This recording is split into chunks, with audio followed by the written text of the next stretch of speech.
de los menores hijos del fallecido Paulino Guamán, a excepción de la viuda del mismo, la señora Carmela García.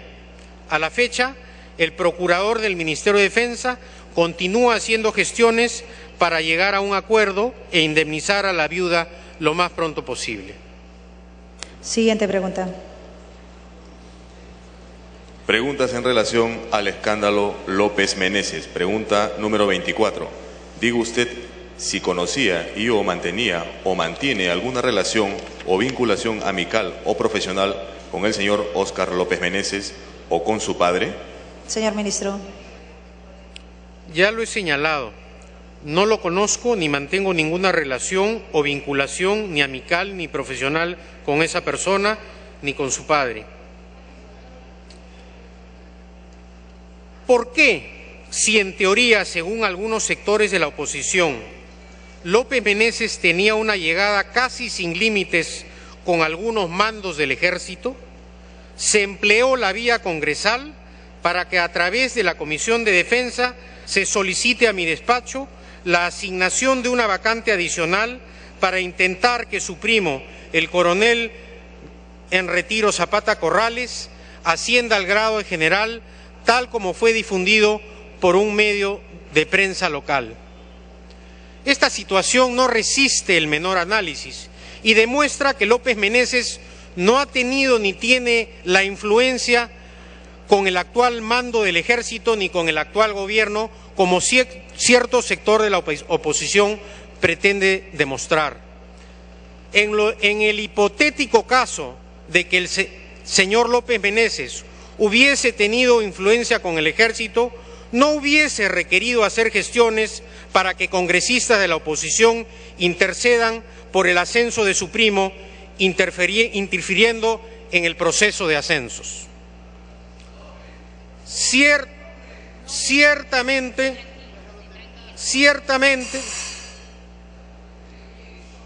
Continúe, ministro, por favor.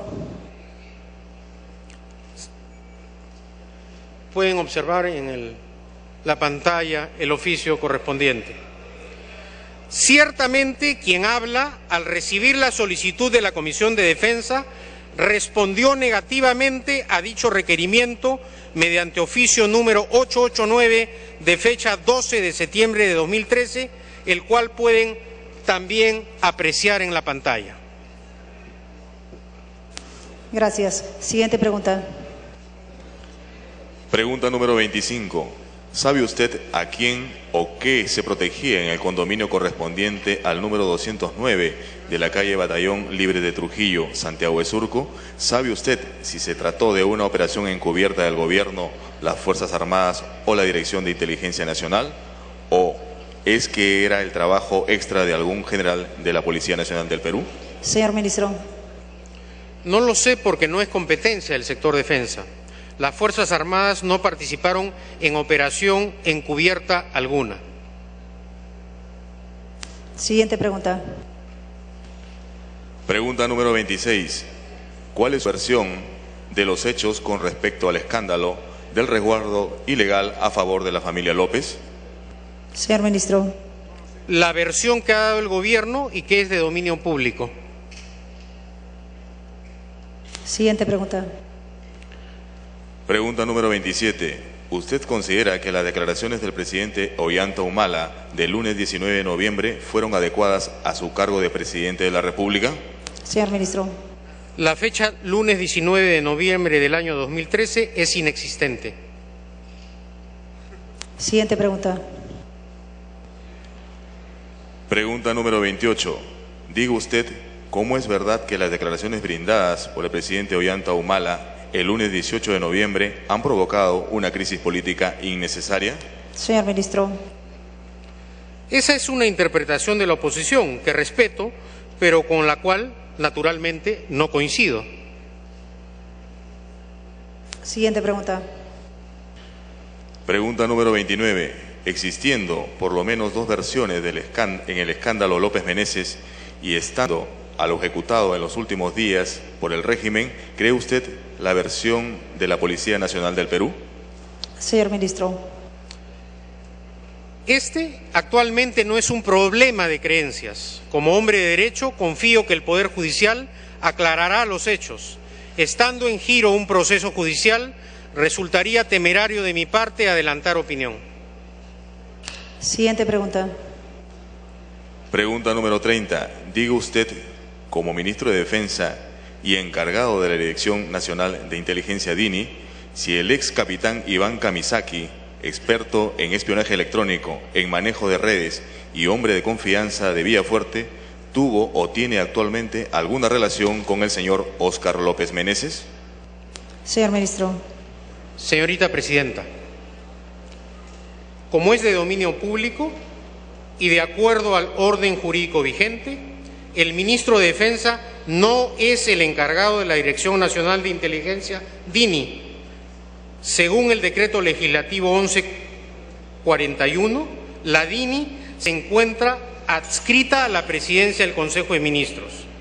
Por lo tanto, yo no soy el encargado de la DINI y yo no tengo idea de si la persona que mencionan se relaciona de alguna manera con el señor López Meneses.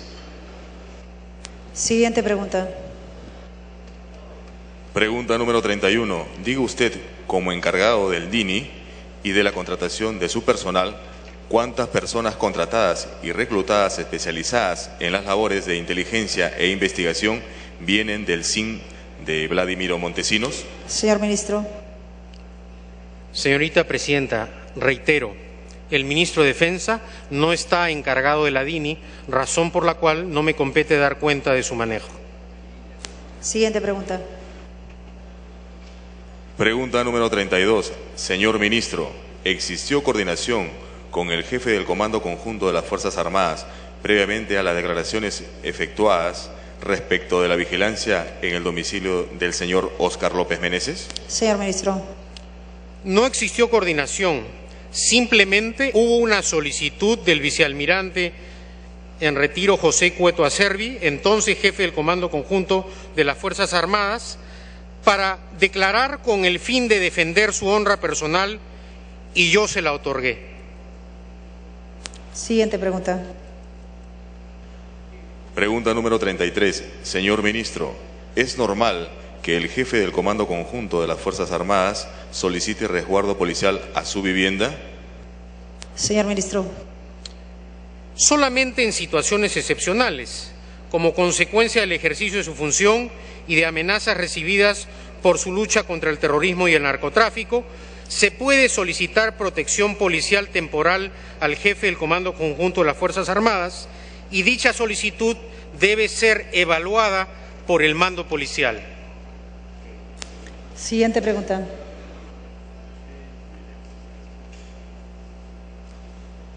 Pregunta número 34. Señor ministro, ¿las declaraciones efectuadas por el jefe del Comando Conjunto de las Fuerzas Armadas contaron con el permiso de su sector? Señor ministro. Como he señalado anteriormente, sí contaron con mi permiso. Siguiente pregunta. Pregunta número 35. ¿Cómo explica usted que la Dirección Nacional de Inteligencia DINI no desarrolló su labor y detectó esta ilegal dotación de seguridad al ciudadano López Meneses, pese se venía dando desde hace más de un año? ¿Será acaso que sí tenía conocimiento de lo que sucedía, pero se ocultó atendiendo a que el director de la DINI es Víctor Manuel Gómez Rodríguez, promoción de Ollanta-Humala, y con quien le une un gran lazo de amistad, pues fue este quien colaboró en el alzamiento de armas del ahora presidente Ollanta-Humala en octubre del 2000, abriéndole las puertas del campamento de Toquepala, donde ejercía labor de vigilancia, proporcionándole víveres y vehículos, y como agradecimiento de su apoyo en esta ocasión lo nombró en dicho cargo en agosto del 2011. Señor ministro.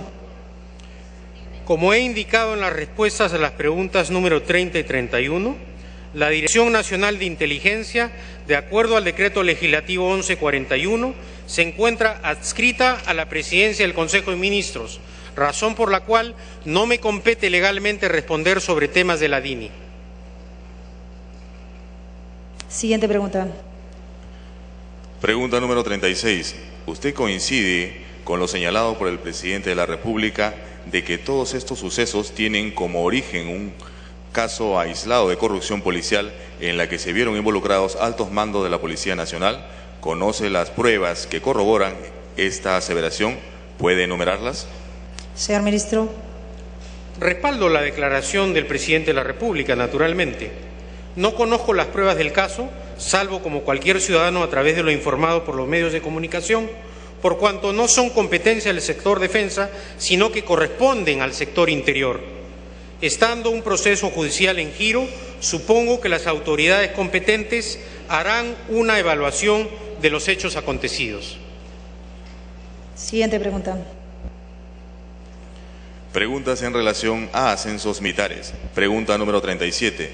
Para que responda, ¿cuáles son los criterios técnicos y legales sobre los que se califica el ascenso de oficiales que han tenido una participación negativa y que han originado la muerte de personas inocentes? Señor Ministro. Los criterios técnicos y legales que regulan el proceso de ascensos del personal militar de oficiales de las Fuerzas Armadas se encuentran establecidos y regulados en la Ley 29.108, Ley de Ascensos de Oficiales de las Fuerzas Armadas, de fecha 26 de octubre de 2007, aprobada durante el gobierno del expresidente García Pérez, y su reglamento aprobado mediante Decreto Supremo número 011-2008, de fecha 8 de julio de 2008, y sus respectivas modificatorias.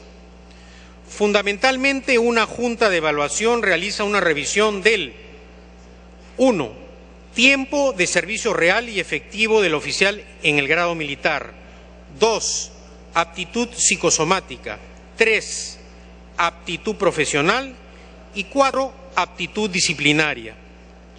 Posteriormente, una junta de selección realiza una evaluación y calificación en base a la proyección de línea de carrera del oficial dentro de su institución armada y su ubicación en el cuadro de aptitud y notas. En todo momento en este proceso se toman en cuenta los principios rectores establecidos en la ley, que son los principios de meritocracia, de legalidad, de objetividad y transparencia, igualdad de derechos y oportunidades y de ética. Cabe resaltar que en la situación en que se haya causado la muerte de personas inocentes, se efectúa una investigación y se somete al investigado a un proceso administrativo disciplinario a fin de determinar si el personal militar involucrado ha incurrido en alguna infracción de carácter disciplinario o la presunta comisión de un delito tipificado en el Código Penal o en el Código Penal Militar Policial.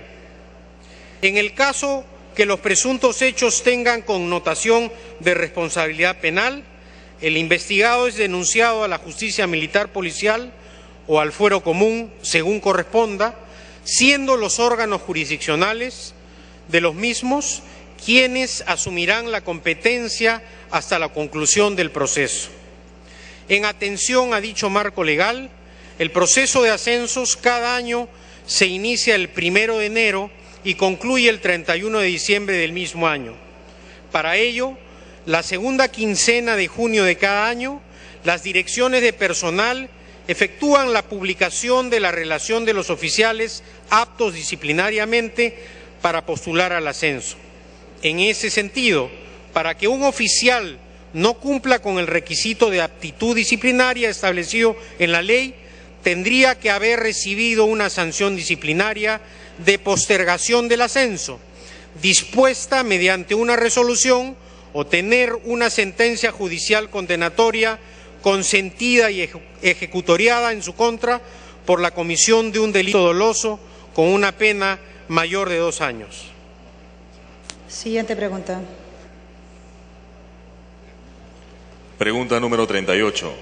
¿Podría confirmarnos si los oficiales en situación de retiro que fueron invitados el 1 de enero de 2013 se les está respetando la ley 19.846? Sí, estamos respetando la ley. Siguiente pregunta. Pregunta número 39. Señor Ministro, ¿podría informar a la representación nacional ¿cuáles fueron los criterios por el cual ha sido ascendido el oficial de la Fuerza Armada que ha participado en los operativos militares por los cuales usted está siendo interpelado, como es el caso del general de brigada César Díaz Peche, quien ascendió a general de división según la publicación efectuada en el Diario Oficial del Peruano el día 5 de noviembre del presente año? Señor Ministro. El general de brigada César Díaz Peche fue ascendido al grado inmediato superior por cumplir con los requisitos establecidos en la Ley 29.108, Ley de Ascensos de Oficiales de las Fuerzas Armadas, de fecha 29 de octubre de 2007, y su reglamento aprobado por Decreto Supremo número 011-2008, de fecha 8 de julio de 2008, así como sus respectivas modificatorias. Siguiente pregunta. No he terminado. Continúe, por favor. La propuesta institucional de ascensos para oficiales del Ejército, promoción 2014, fue remitida al Ministerio de Defensa mediante oficio número 118 de fecha 11 de octubre de 2013, después de haber cumplido con la normatividad legal vigente, que a su vez se sustenta en los principios de meritocracia, legalidad, objetividad y transparencia, igualdad de derechos y oportunidades y ética. Es importante resaltar que en la evaluación sobre el ascenso de cada oficial se toma en cuenta toda la trayectoria de su carrera militar, repito, toda la trayectoria de su carrera militar, en la cual los hechos, actividades o acontecimientos durante la misma suman o restan puntaje de acuerdo a los cuadros vigentes dentro de las normas antes mencionadas. En el caso del general de brigada César Díaz Peche, la Junta de Selección Final, donde se evaluó su ascenso al grado inmediato superior, se realizó con fecha 11 de octubre de 2013 y la propuesta resultante de la misma se comunicó a mi despacho mediante oficio número 118 el mismo día. En tal sentido, dicha propuesta fue remitida por el Ejército al Ministerio de Defensa 5 días antes del lamentable acontecimiento de Mazángaro. Y para la misma se evaluó toda la carrera oficial de dicho oficial, tomando en cuenta su tiempo de servicio real y efectivo, su aptitud psicosomática, profesional y disciplinaria, así como su ubicación en el cuadro de aptitud y notas. Ocurrido el penoso hecho de Mazángaro, solicité al general de Ejército Ricardo Moncada, comandante general del Ejército, su opinión respecto de la situación del general César Díaz Peche.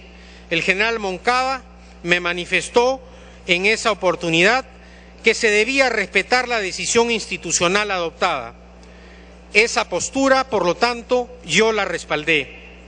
Aún así, las investigaciones sobre los acontecimientos en la operación realizada en Mazángaro siguen en curso y ni la ley ni el reglamento de ascensos de oficiales de las Fuerzas Armadas prohíben el ascenso de un oficial que se encuentra en investigación, sino solo el de aquellos que hayan recibido una sanción disciplinaria de postergación del ascenso dispuesta mediante una resolución o que tengan una sentencia judicial condenatoria consentida y ejecutoriada en su contra por la comisión de un delito doloso con una pena mayor de 2 años. En tal sentido, si hubiera excluido al general César Díaz Peche del proceso de ascenso por encontrarse en investigación, se hubiese violado la presunción de inocencia que la propia Constitución garantiza a cualquier ciudadano, por cuanto el Poder Judicial aún no se ha pronunciado. Es importante, además, señalar, señorita Presidenta, señores congresistas, que el general César Díaz Peche participó en la operación Chavín de Huántar y ha intervenido en operaciones exitosas en el Brain. Siguiente pregunta. Pregunta número 40. Desde que asumió la cartera de Ministro de Defensa, ¿cuál considera que ha sido su mayor logro en esta cartera a la fecha y cuáles son sus deficiencias como Ministro de Defensa? Señor Ministro. Agradezco la oportunidad a la representación nacional de exponer algunos de los aspectos de la gestión ministerial. A continuación, expondré ante la representación nacional un recuento de los logros y metas que durante mi gestión como ministro de Defensa he alcanzado en el despacho. En especial, debo destacar el aumento a los miembros de las Fuerzas Armadas, el aumento salarial a los miembros de las Fuerzas Armadas, el abatimiento de los mandos terroristas Alipio y Gabriel, la construcción del buque a vela Unión, viejo sueño de la Marina de Guerra, el proyecto de coproducción y transferencia tecnológica de los aviones KT-1P para la Fuerza Aérea y la adquisición de 24 helicópteros de transporte Mi-171 para el Ejército. A modo de introducción, quisiera referirme brevemente a la reforma del sector defensa, gracias a la delegación de facultades legislativas que otorgó la mayoría del Parlamento, la misma que hemos impulsado como uno de los aspectos fundamentales para el fortalecimiento institucional del sector, en la necesidad de contar con Fuerzas Armadas organizadas y modernas que garanticen la defensa nacional y contribuyan con el desarrollo económico y social de nuestro país. Entre estas reformas podemos mencionar la reforma salarial del personal militar de las Fuerzas Armadas, a través de la cual se mejora el bienestar del personal militar, logrando la recuperación progresiva de su capacidad adquisitiva a través de la determinación de una nueva escala remunerativa consolidada, basada en principios de transparencia, razonabilidad, equidad, formalidad e integridad. Se establece también una nueva fórmula de cálculo de la compensación por tiempo de servicio, CTS, sobre la base de la nueva remuneración consolidada, lo que ha permitido un incremento exponencial de lo que el personal militar en retiro percibe ahora por dicho concepto. También se han determinado bonificaciones por desempeño efectivo de cargo de responsabilidad, riesgo de vida y funciones administrativas y de apoyo operativo efectivo.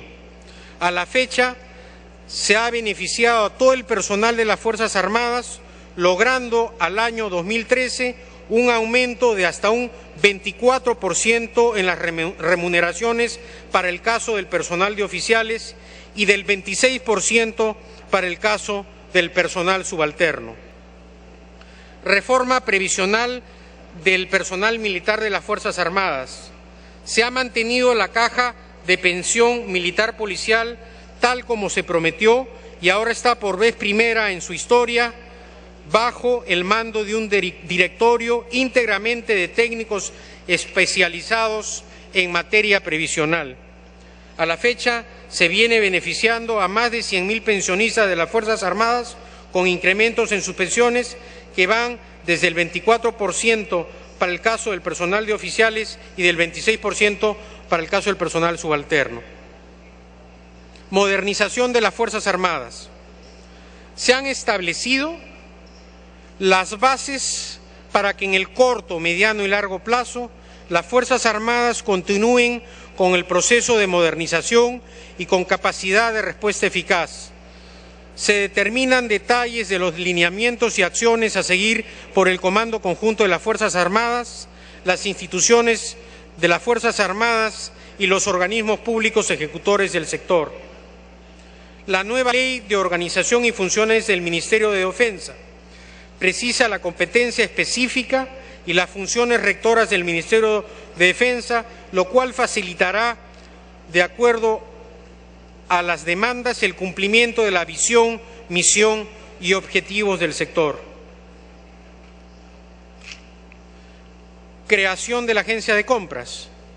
Con la asignación presupuestal que el Parlamento acaba de aprobar para el ejercicio 2014, este ente central de compras estará orientado a lograr una eficiente, eficaz y transparente contratación de bienes y servicios, obras y consultorías que requieren las instituciones armadas y los organismos públicos adscritos al Ministerio de Defensa.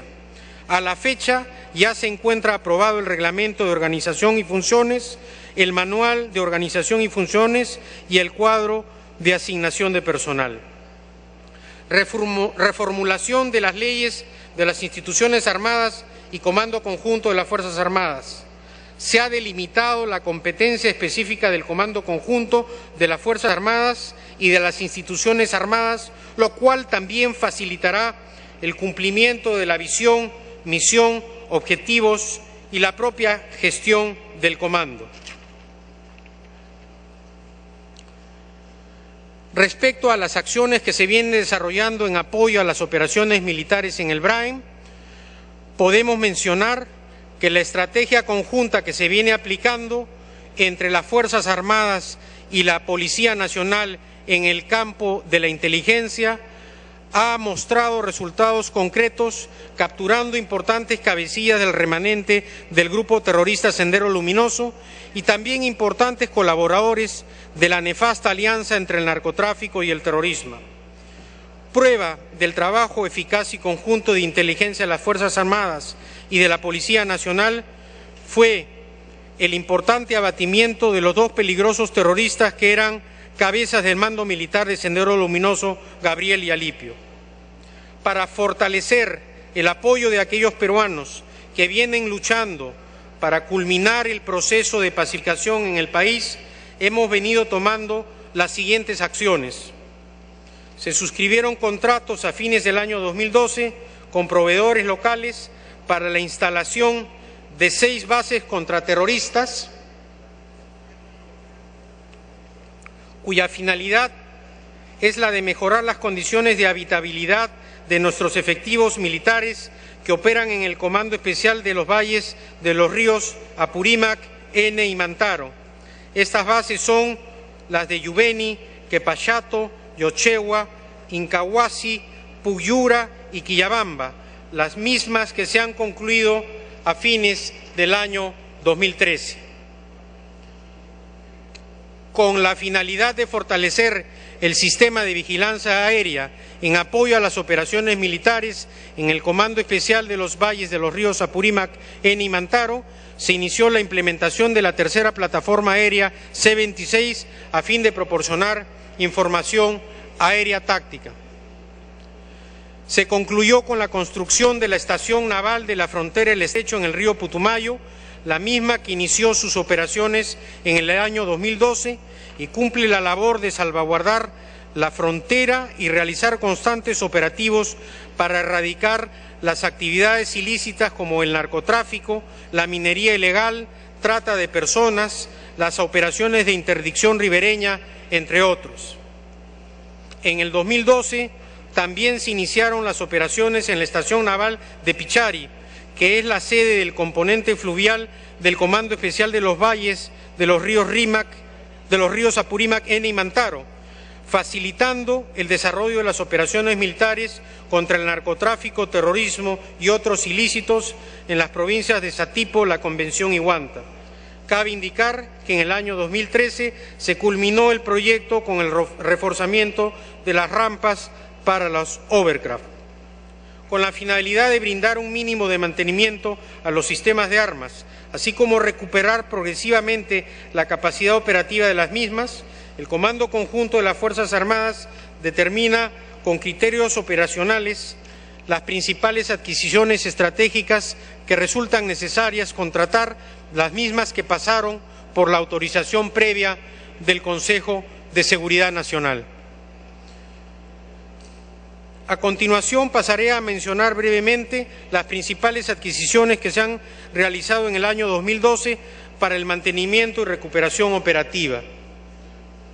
Se repotenciaron helicópteros de la Fuerza Aérea y el Ejército del Perú. Estas unidades apoyan la lucha contra el terrorismo y el narcotráfico en el Comando Especial de los Valles del BRAEM.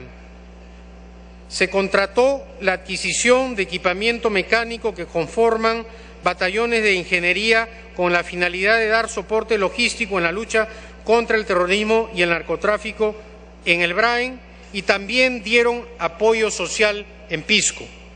Asimismo, se suscribió el convenio de gobierno a gobierno con la República de Corea para la coproducción de aviones de entrenamiento KT-1P que permitirán recuperar la capacidad de instrucción básica de los pilotos de la Fuerza Aérea Peruana.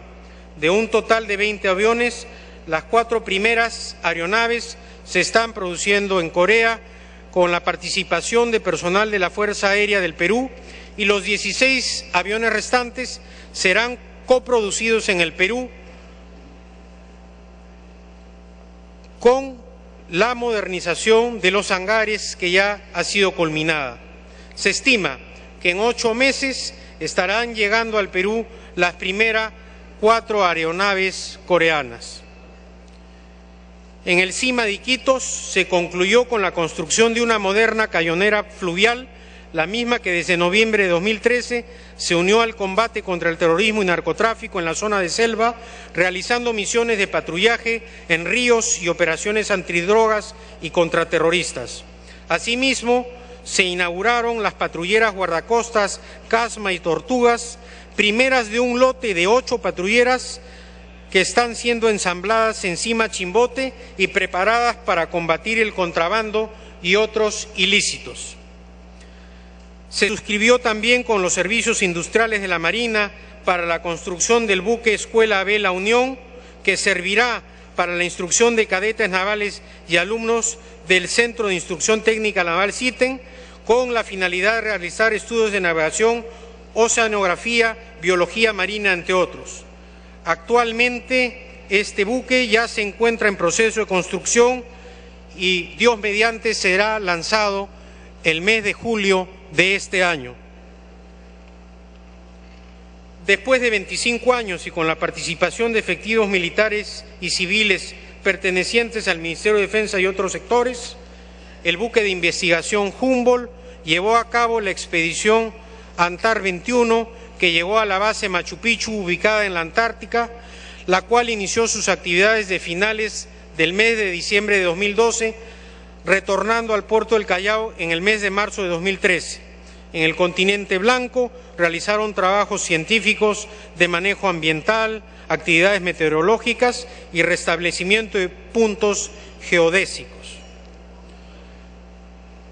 A través de la Dirección General de Capitanías y Guardacostas de ICAPI se realizaron operaciones militares en apoyo a la lucha contra la minería ilegal en Madre de Dios, llegándose a destruir 11 dragas, 97 balsas dragas, entre otros.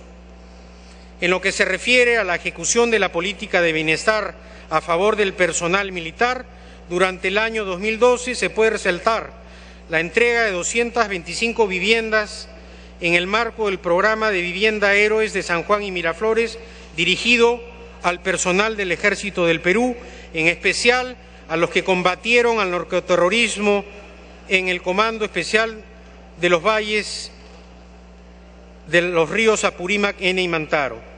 Entrega de 80 viviendas en el distrito de Nuevo Chimbote en beneficio de los deudos del personal de infantería caído en la lucha contra el terrorismo. Estas viviendas fueron construidas con el aporte de la iniciativa privada y en beneficio de la familia naval. El Ministerio de Defensa y las Fuerzas Armadas llevaron ayuda social y donaciones a más de 3.000 de los miembros de los comités de autodefensa reunidos en el segundo Congreso Interregional de Comités de Autodefensa del BRAEN, realizado en Quimbiri, la Convención Cusco. También se entregaron indemnizaciones por 39.000 soles a los beneficiarios, deudos y familiares de los miembros de los comités de autodefensa que fallecieron o resultaron heridos al combatir junto a las Fuerzas Armadas contra el terrorismo. En cuanto al trabajo internacional, la proyección internacional en temas de defensa involucra realizar un conjunto de actividades internacionales basadas principalmente en el diálogo y la cooperación que realiza el sector defensa a nivel bilateral y a nivel multilateral en coordinación con la Cancillería para impulsar el cumplimiento de los objetivos de la política de defensa y en apoyo de la política exterior del Estado.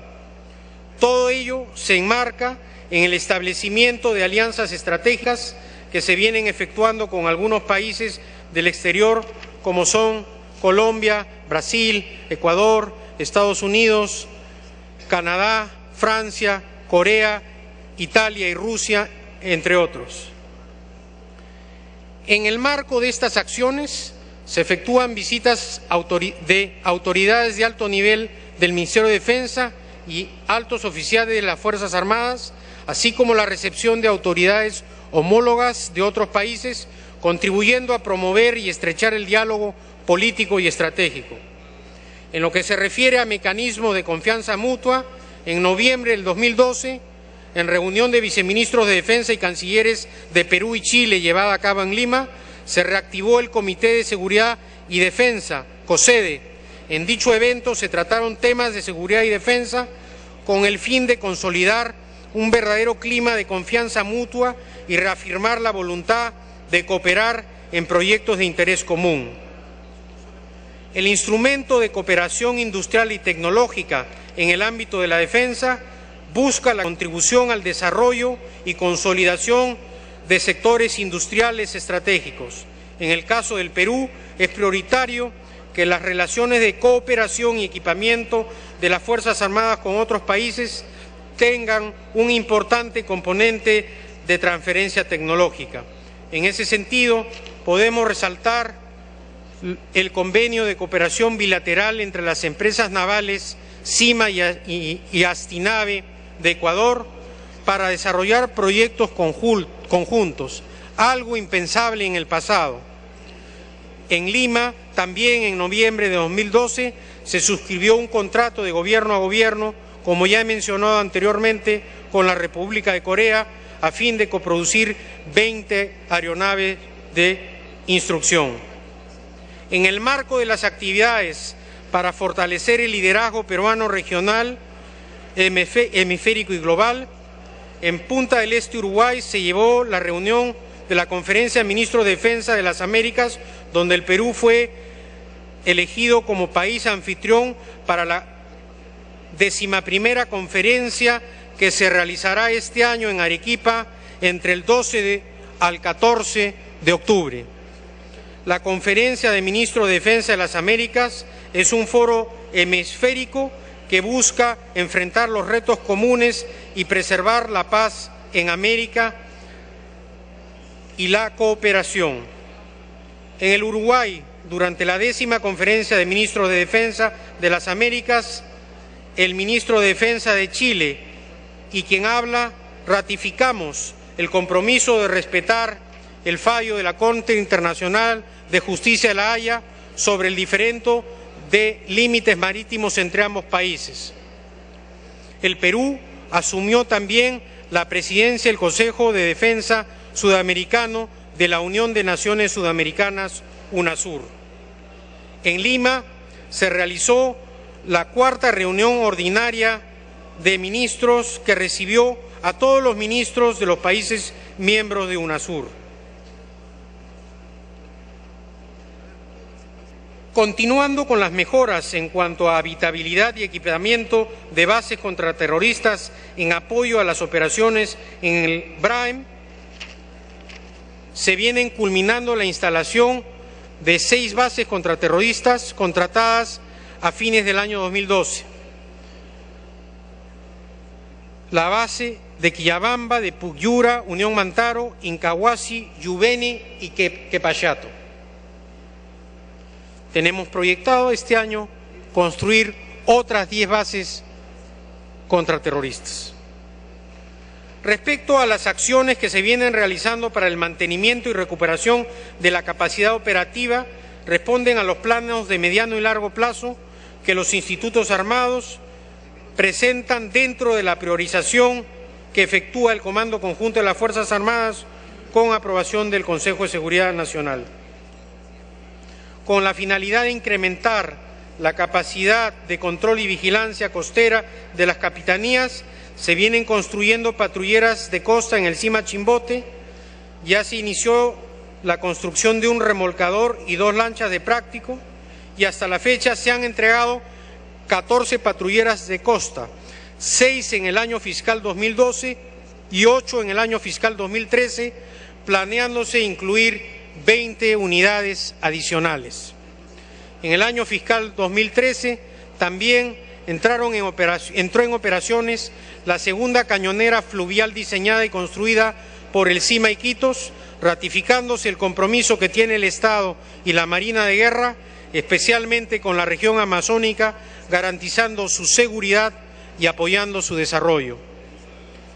Se efectuó la colocación de la quilla del primer buque de soporte logístico multipropósito, cuya construcción estará a cargo del CIMA.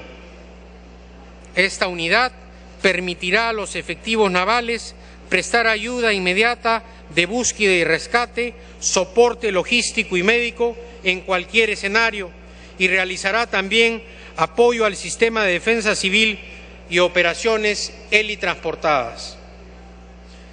En el marco del proceso de reforzamiento de la capacidad de interdicción, se suscribió el contrato bajo la modalidad de gobierno a gobierno con Rusia para la adquisición de 24 helicópteros, los cuales 8 están programados para ser entregados en el presente año y los 16 helicópteros restantes en el año 2015.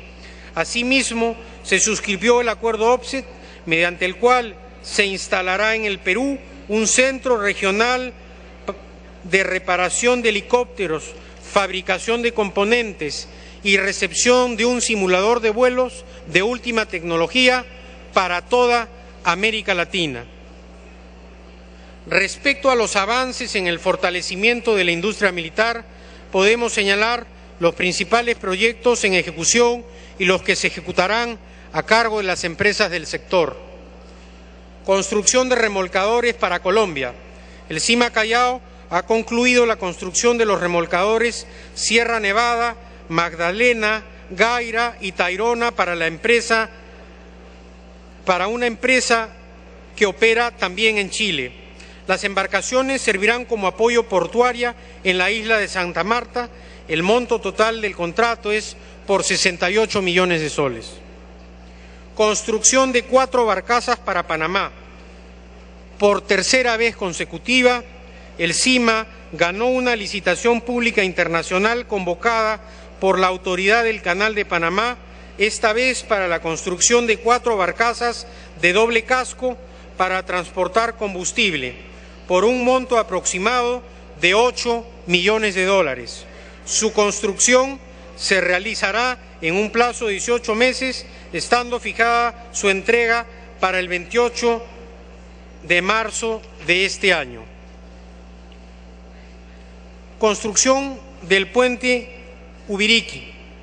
Este puente cruza el río Perené en la provincia de Chanchamayo, región de Junín, permitiendo la interconexión entre los poblados de Yurinaki y Pichanaki del distrito de Perené en la provincia de Chanchamayo. Su construcción de tipo arco se realiza en un plazo de 14 meses, estando fijada su entrega para el mes de febrero de este año. El monto del contrato es de 12 millones de soles. Al respecto, debo manifestar que el CIMA viene apoyando a nivel nacional en el trabajo de construcción de puentes, hecho que es desconocido, pero que de todas maneras, señorita Presidenta, hay que destacar. El puente Comuneros cruza el río Mantaro, permitiendo la interconexión de los distritos de Chilca y 3 de diciembre, provincia de Huancayo y región de Junín. Se pueden apreciar algunas fotografías de este proyecto, cuyo monto total será de 46 millones de soles, de nuevos soles. Construcción de 3 barcazas de petróleo.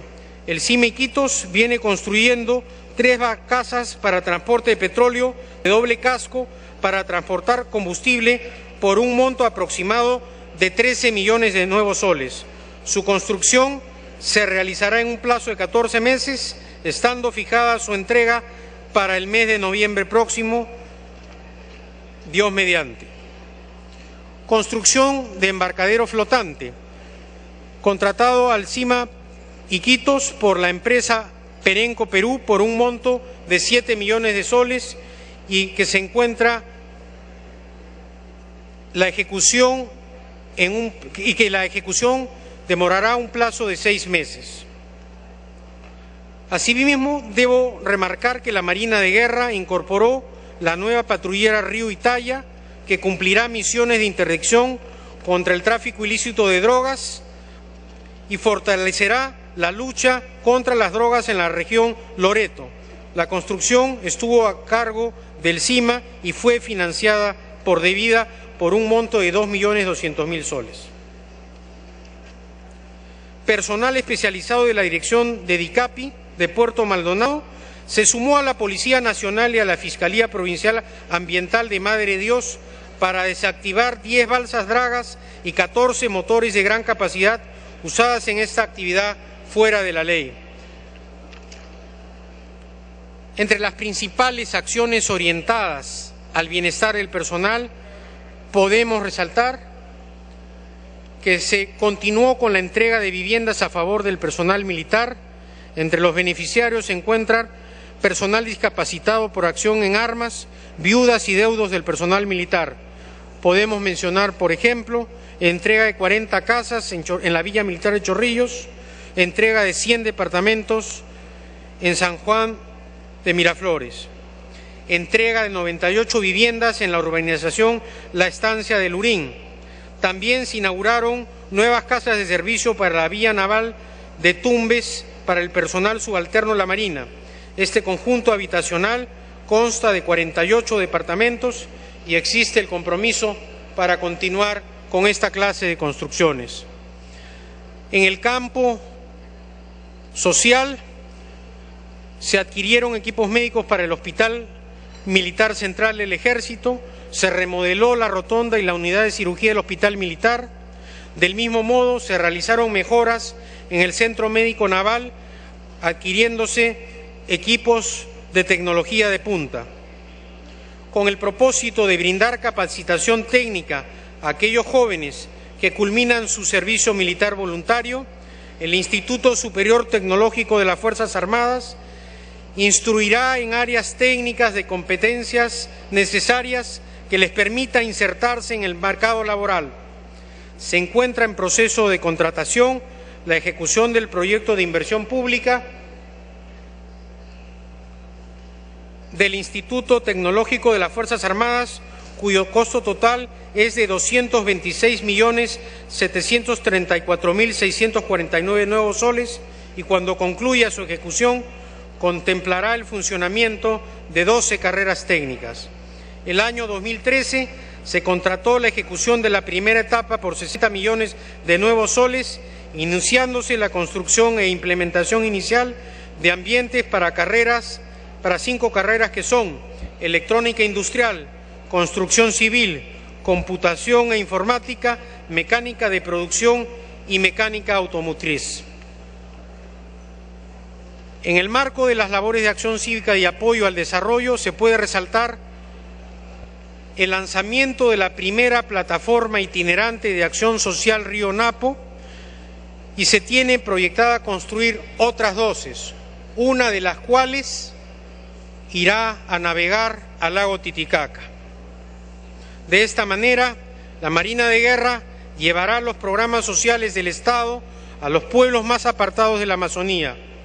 Hoy Mazán y los pueblos del río Napo pueden acceder a servicios del Estado, Banco de la Nación, Programa Juntos, RENIEC, De Vida, Pensión 65, atención médica y atención sanitaria de emergencia. Continuando con las actividades internacionales para impulsar el cumplimiento de los objetivos de la política de defensa, se efectuaron visitas de alto nivel, entre las cuales se pueden mencionar la participación en los mecanismos de confianza mutua. Se reactivó el Comité Permanente de Consulta y Coordinación Política 2+2 con el Estado Plurinacional de Bolivia a nivel de ministros de Relaciones Exteriores y Defensa, llevado a cabo el año pasado en Santa Cruz, y también se reactivó el Comité Permanente de Consulta y Coordinación Política 2+2 con la República de Chile a nivel de ministros de Relaciones Exteriores y de Defensa, llevado a cabo en Lima los días 2 y 3 de mayo de 2013, donde se ratificó la convicción de respetar y ejecutar el fallo que va a dictar este mes la Corte Internacional de Justicia de La Haya.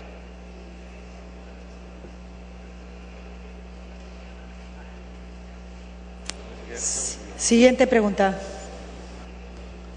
Pregunta número 41. ¿En qué se basa usted como ministro de Defensa para manifestar que el grupo político Fuerza Popular le tiene animadversión, tal como lo manifestó en recientes declaraciones a la prensa? Y si es que siente animadversión por otro partido político o por personas en particular. Señor ministro.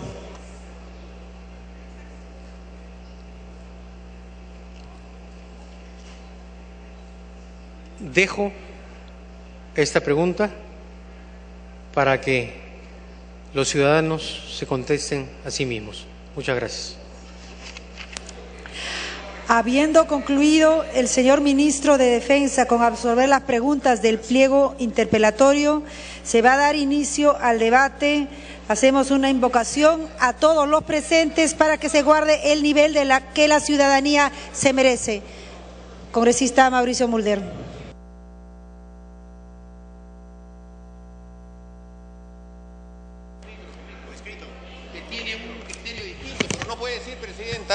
Presidenta, el ministro está obligado a responder la pregunta, él no puede decir dejo la pregunta que la respondan los ciudadanos.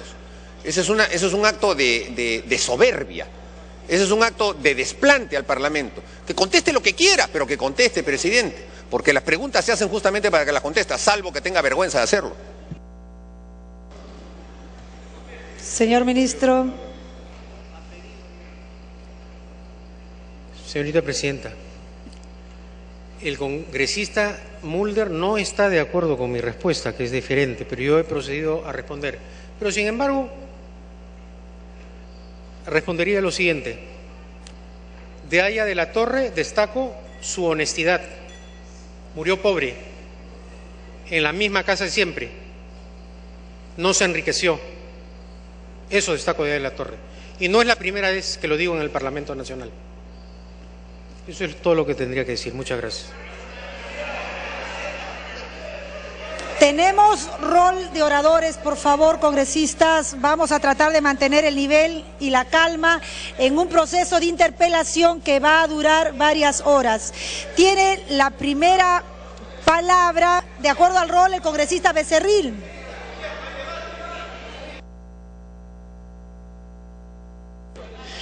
Presidenta, todos conocemos que el señor ministro no viene acá porque él quiere venir, viene porque el Congreso lo exige, y así exigimos que responda como debe ser la pregunta pendiente de Presidenta.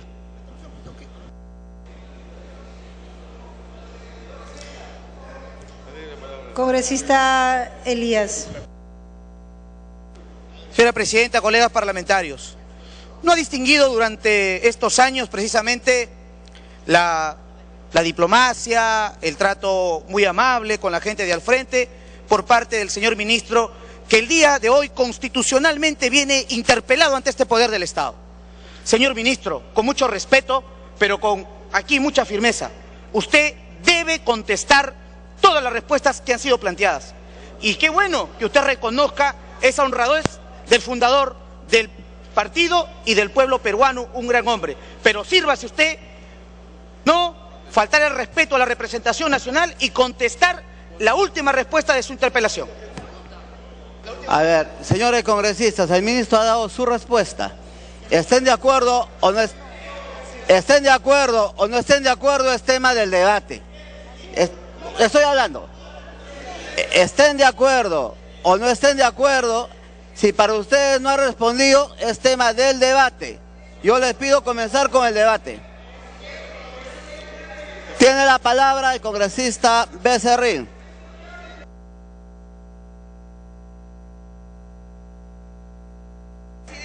Congresista Gazañudí.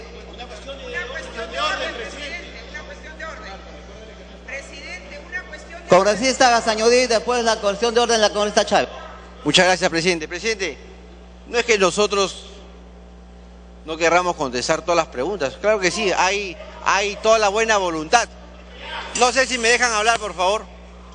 Pido respeto al congresista Becerril, está hablando un colega, usted nadie le interrumpe. pero las preguntas, presidente, tienen que estar vinculadas con el tema, ¿no? Y justamente la última pregunta, que es la pregunta 41, está bajo el título Preguntas en relación a censos militares. Y si uno lee atentamente esta pregunta, dice, ¿en qué se basa usted como ministro de Defensa para manifestar que el grupo político Fuerza Popular le tiene animadversión, tal como lo manifestó en recientes declaraciones a la prensa?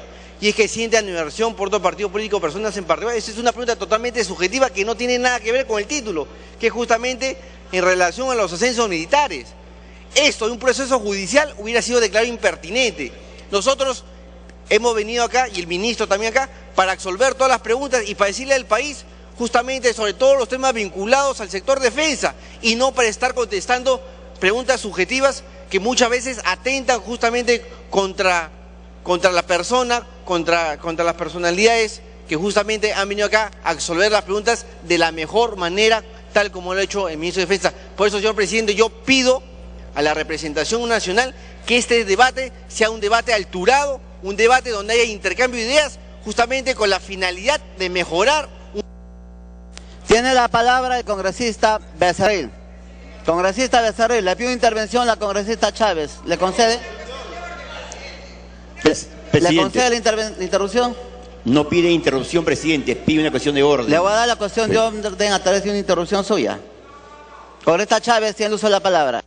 Gracias. Las cuestiones de orden tienen su propio régimen. No es una interrupción, presidente. Discúlpeme. El tema es que el señor ministro ha dejado sin respuesta la pregunta número 41 del pliego interpelatorio que se le ha hecho conocer antes de que venga aquí.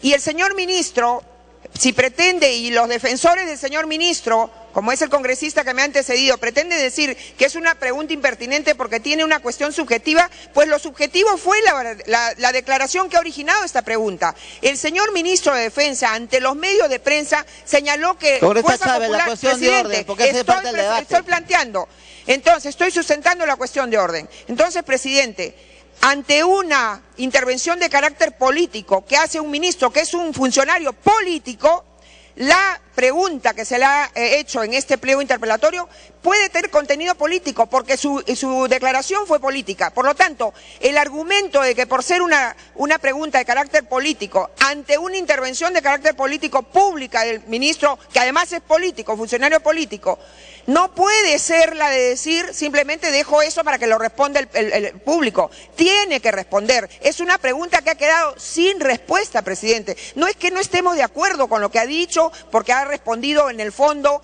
la pregunta que se le ha hecho. No ha respondido la pregunta y por eso la